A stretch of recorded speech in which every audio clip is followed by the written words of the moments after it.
आजकल young generation में एक कॉन्सेप्ट बड़ा पॉपुलर हो रहा है। We love kids, but अपने नहीं, दूसरों के बच्चे दूसरे के बहुत बच्चे पसंद है बहुत। हमको। People should think twice before they decide to have kids. I wouldn't be a fan of it actually. Responsibility less. आधे लोग शादी नहीं करना चाहते हैं क्योंकि उन्हें डर रहता है कि बीवी बॉयफ्रेंड के साथ मिलकर कहीं फील्डिंग ना सेट कर दे, और जो कुछ लोग शादी करना चाहते हैं उनको बच्चे नहीं चाहिए। पहले वाला इशू हम ऑलरेडी कई बार डिस्कस कर चुके हैं। आज इस वीडियो में दूसरे वाले पे आते हैं। हमारे देश में एक समय था जब कहा जाता था कि बच्चे भगवान का रूप होते हैं। फिर एक वक्त आया जब कहा जाने लगा कि बच्चे दो ही अच्छे, और अब एक ऐसा टाइम चल रहा है जब डिंक और डिंक वैट जैसे टर्म बड़े पॉपुलर हो रहे हैं। Dinks are all the rage these days.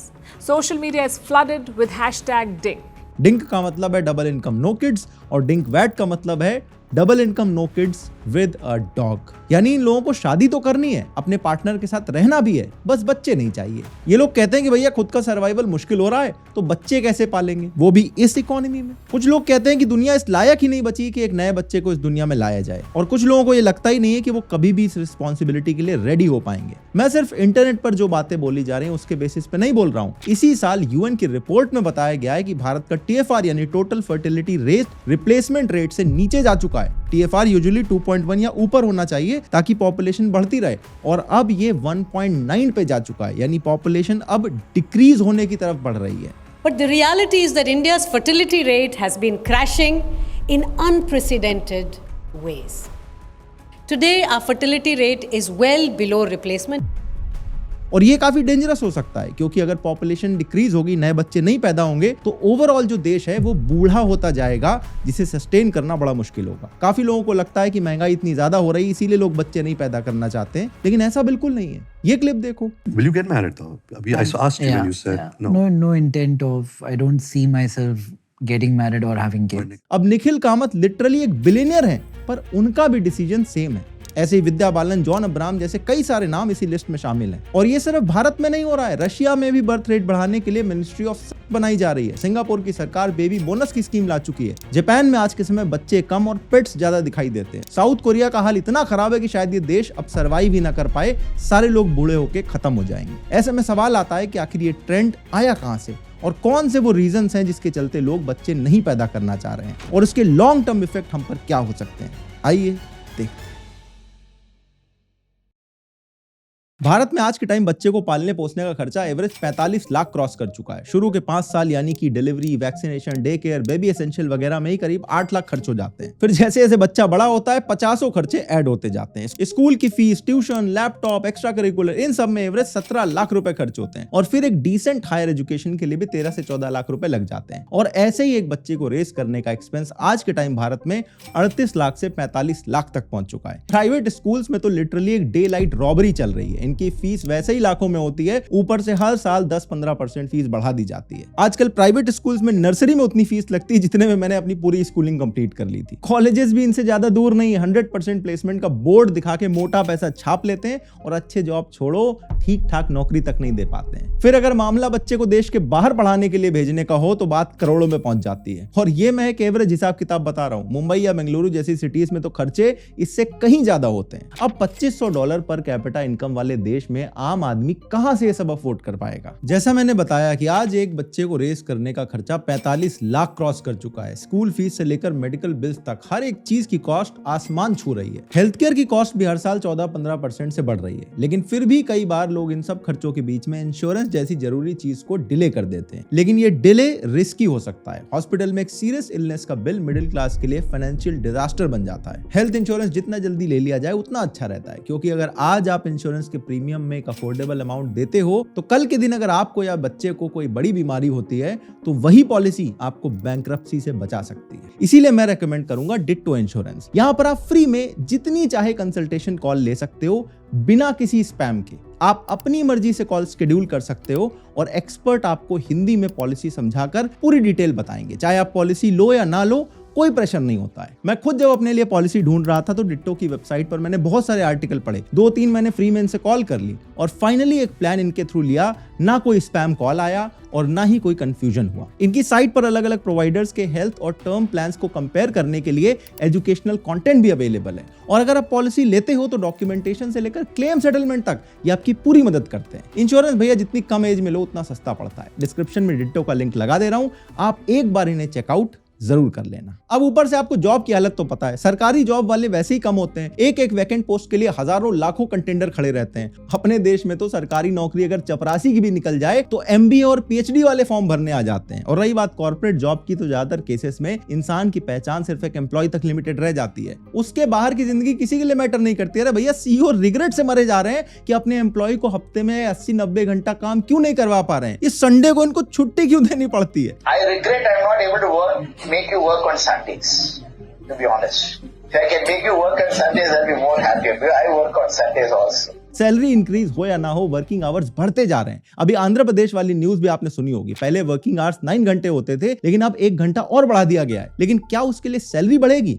मुझे नहीं लगता है। आप ये जानकर सरप्राइज हो जाओगे कि देश में पिछले 10 सालों में सैलरी ग्रोथ सिर्फ 0.4% से हो रही है, लेकिन फूड इन्फ्लेशन 80% पर है। अब इससे एक तरफ जेबें हल्की हो रही हैं, वहीं दूसरी तरफ दिन पर दिन ज्यादा लोग ऐसे वर्किंग आवर वाली जॉब के ट्रैप में फंसते जा रहे हैं। अब दिन भर ऑफिस में कॉर्पोरेट मजदूरी करने के बाद शाम को घर वापस आने के बाद बच्चे संभालने पड़े। बच्चों ने होमवर्क किया कि नहीं किया, कल स्कूल में भी जाना है, एग्जाम सर पर तो नहीं है, अरे प्रिपरेशन तो ठीक ठाक है ना, बीमार है तो डॉक्टर के पास ले जाना पड़ेगा, ये सब सोचना पड़े अगर, तो जिंदगी नहीं, कई लोगों को जेल लगने लगती है। और इसीलिए कई न्यू एज कपल्स इन सब से दूर रहना पसंद करते हैं। इसके अलावा घर में बच्चे हो तो छोटे से रेंटेड अपार्टमेंट में काम नहीं चल पाता है। बच्चों को दौड़ भाग करना है, खेलना कूदना है, थोड़ा स्पेस चाहिए। इसलिए आज के टाइम पर भारत के ज्यादातर शहरों में अफोर्डेबल हाउसिंग एक सपना बन के रह गई है। नेशनल हाउसिंग बोर्ड वालों की रिपोर्ट बताती कि मुंबई में रहने वाले टॉप 5% इनकम अर्नर्स को यहां एक घर खरीदने में 109 साल लग जाएंगे। गुड़गांव में 64, बेंगलुरु में 36 और दिल्ली में 35 साल। सोच के देखो, ये हालत है शहर के टॉप 5% इनकम अर्नर्स की। मतलब सबसे ज्यादा कमाने वाले 5% लोग। सोचो आम लोगों की क्या हालत होगी। एवरेज एरियाज में डिसेंट 2 BHK फ्लैट भी करोड़ों रुपए में बिक रहे हैं। गुड़गांव जैसे शहरों में तो 3-4 करोड़ के नीचे कुत्ता भी नहीं पूछता है। अगर आपने घर रेंट पे ले लिया तो एक भी कील ठोकने की आजादी नहीं रहती। ऊपर से 10 तरह के रूल होंगे, रोक टोक होगी, पार्किंग की दिक्कत, मेंटेनेंस में झिकझिकबाजी। तो ऐसी हालत में शहरों में रहने वाला एक आम कपल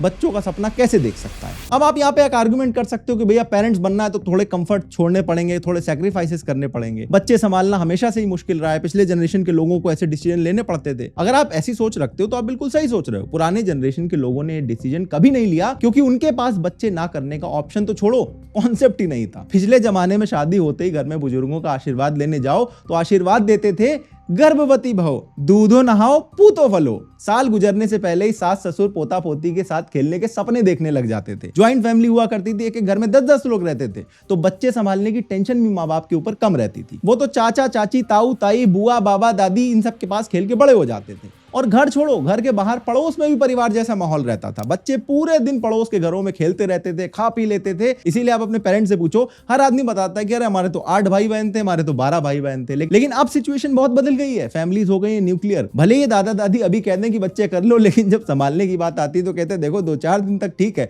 लेकिन ये बच्चे तो आप ही पाल सकते हो। और कम्युनिटी लिविंग से फ्लैट बेचने का जुमला रह गया है। आपके पड़ोस वाले अपार्टमेंट में कौन रहता है ये शायद आपको नहीं पता होगा, और ना ही उसे आपके बारे में। और इसीलिए आज के पेरेंट्स को बच्चे पैदा करने का डिसीजन सोचना भी बड़ा पहाड़ जैसा लगता है। लोगों का माइंडसेट भी अब पहले के कंपैरिजन में पूरी तरह बदल चुका है। पहले का वो जमाना था जब किसी भी त्योहार में बच्चों के लिए नए कपड़े, शूज ये हर साल आ जाते थे। भले ही मम्मी हर साल वही हल्के पीले रंग वाली कॉटन की साड़ी पहन ले और पूछो तो कह देती थी अरे मुझे तो यही रंग ज्यादा पसंद है। पापा का घिसा हुआ वॉलेट भले ही सालों पुराना हो गया, बच्चों के लिए नए खिलौने हर साल आते थे। लेकिन अब ये धीरे धीरे बदल रहा है। लोगों में इंडिविजुअलिज्म आ रहा है, थोड़ा वेस्टर्न कल्चर का इंपोर्ट भी आ रहा है। समय के साथ साथ लोग और ज्यादा सेल्फ सेंटर्ड और करियर ओरिएंटेड बन रहे हैं। I want to focus on myself.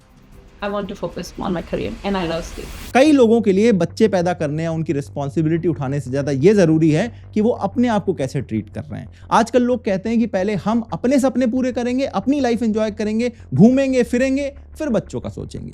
इनके लिए लाइफ में एब्सोल्यूट फ्रीडम का मतलब है बच्चे ना होना। इनकी लाइफ का एक ही मोटो है, जम के कमाएंगे, ऐश करेंगे, वेकेशन पे जाएंगे, फ्री होके जिंदगी जिएंगे। ये सब फैमिली प्लानिंग के चक्कर में कौन पड़ता है। और एक बार अगर आप इस इशू को लेकर थोड़ा डीपली सोचोगे तो ये जो सब कुछ हो रहा है ना, इसके लिए आप न्यू एज कपल्स को सीधे सीधे ब्लेम भी नहीं कर सकते हो। अगर मैं पर्सनल लेवल पे आपको बताऊं तो मैं इन सब चीजों से अग्री नहीं करता हूं। I have been blessed with a baby boy very recently और मुझे ये एक्सपीरियंस बहुत अच्छा लग रहा है। लेकिन यूट्यूब पे ऐसे बहुत सारी वीडियोस बनते हैं जहां पर जो न्यू एज कपल्स हैं, जो बच्चे ना पैदा करने का डिसीजन लेते हैं, उनको लोग बहुत गाली बकते हैं। लेकिन मैं पर्सनली इससे बचना चाहता हूं, क्योंकि जो लोग बच्चे नहीं करना चाहते उनके भी कुछ ऐसे लॉजिक्स होंगे जिनको शायद आप इग्नोर ना कर सको। देखो, आज के टाइम पर दुनिया काफी हेक्टिक हो चुकी है, हम सब जानते हैं। Depression, anxiety, mental health issues और 10 तरह की बीमारियों से आधी दुनिया परेशान है। ऊपर से global warming, climate crisis, crime, terrorism, ये सब हो रहा है। इसीलिए बहुत से लोग आज के टाइम पर ये मानने लगे हैं कि ऐसी एक दुनिया में एक इनोसेंट लाइफ को लाना उसको टॉर्चर करने के बराबर है। मैं इससे एग्री नहीं करता, बट कई लोग ऐसा मानते हैं। ये लोग कहते हैं कि दुनिया ऑलरेडी हद से ज्यादा लोगों से ओवरबर्डन्ड है, ऐसे में एक और लाइफ को जन्म देना उसके लिए क्रूअल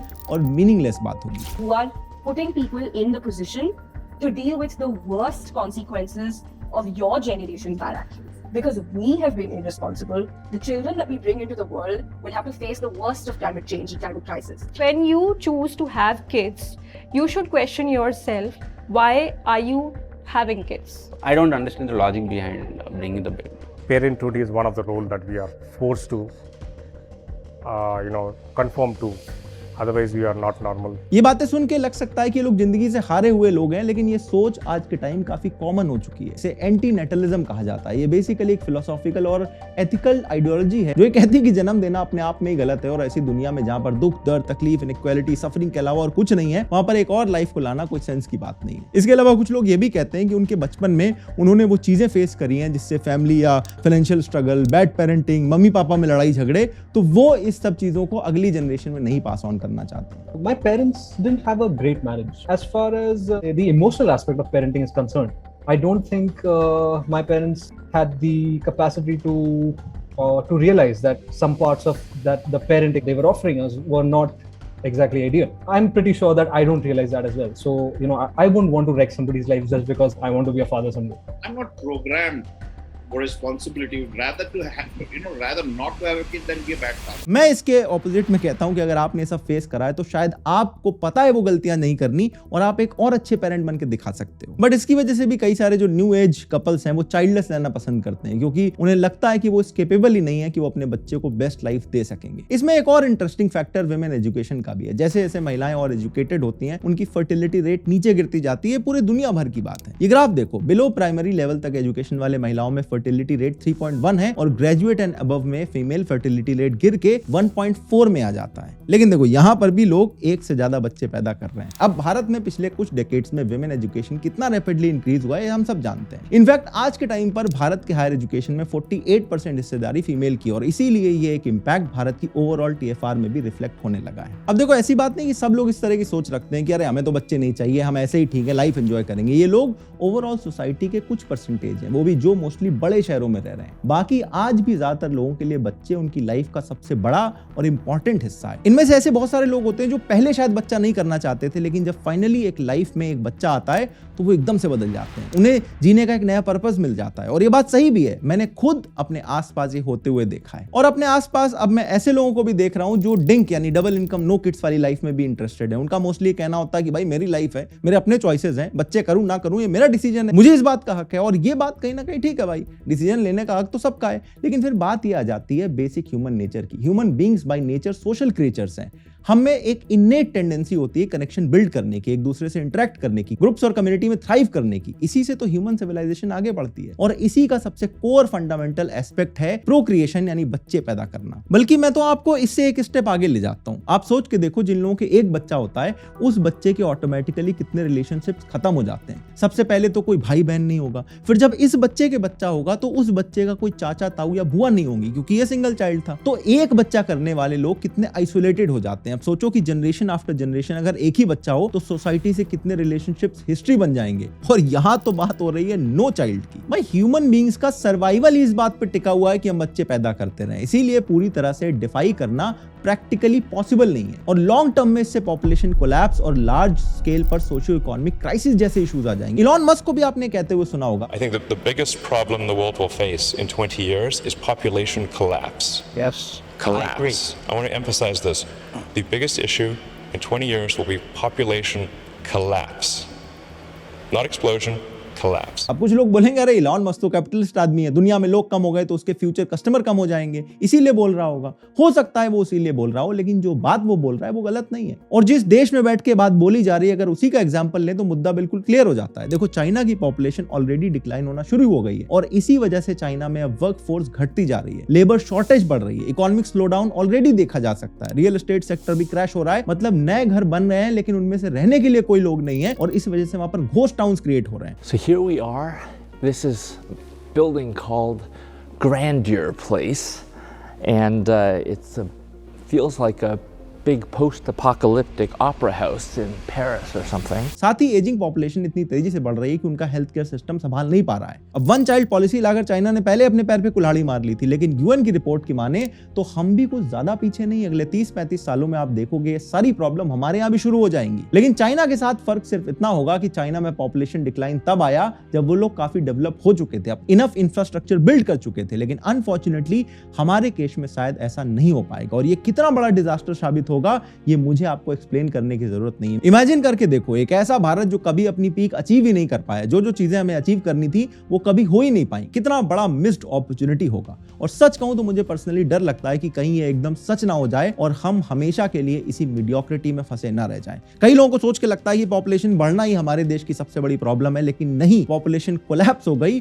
तो वो इससे भी बड़ी प्रॉब्लम बन जाएगी। एंड आई एम श्योर आप में से जितने भी लोग भारत को एक दिन टॉप पर ले जाते हुए देखना चाहते हो, आपको भी इस बात से उतना ही डर लग रहा होगा। अब कई लोगों को यह भी लग सकता है कि इतने बड़े देश की चिंता मैं अकेले क्यों करूं, मुझे तो अपनी पर्सनल लाइफ से मतलब है। तब भी हर इंसान के बुढ़ापे में एक सहारे की जरूरत पड़ती है। ओल्ड एज डिप्रेशन आज दुनिया में सबसे बड़ा इशू है और उसका सबसे बड़ा रीजन होता है लोनलीनेस और सोशल आइसोलेशन। आज आप चाहे कितना भी पैसा कमा लो, कितनी ऐश कर लो, कितना घूम लो, आखिरी वक्त में अगर हाथ थाम के साथ बैठने वाला कोई अपना पास ना रहे तो लाइफ में बहुत कुछ मिसिंग लगता है। लेकिन यह बात भी एकदम सही है कि दुनिया में रिसोर्सेज लिमिटेड है। एजुकेशन में, जॉब्स में, बसेस में, ट्रेन में, हर जगह हमें ओवर पॉपुलेशन का इंपैक्ट देखने को मिलता है। इसीलिए हमें बीच का रास्ता चुनना पड़ेगा, जो कि मेरे हिसाब से होना चाहिए नेशन वाइड 2 चाइल्ड पॉलिसी। क्योंकि 2 बच्चों से ज्यादा पैदा करना हमें ओवर पॉपुलेशन की तरफ ले जाएगा और 2 से कम करना हमारी पॉपुलेशन डीग्रो कर देगा। ये दोनों ही चीजें हमारे लिए खतरनाक हैं। आपको क्या लगता है, थोड़ा कमेंट में मुझे बताना। बाकी डिट्टो का लिंक डिस्क्रिप्शन में अवेलेबल है। इंश्योरेंस सबके लिए जरूरी है, मेरी रिकमेंडेशन पर एक बार इन्हें चेकआउट जरूर करना। अगर ये वाला वीडियो आपको अच्छा लगा तो अगला वीडियो आपको और अच्छा लगेगा। स्क्रीन पे लगा दिया है,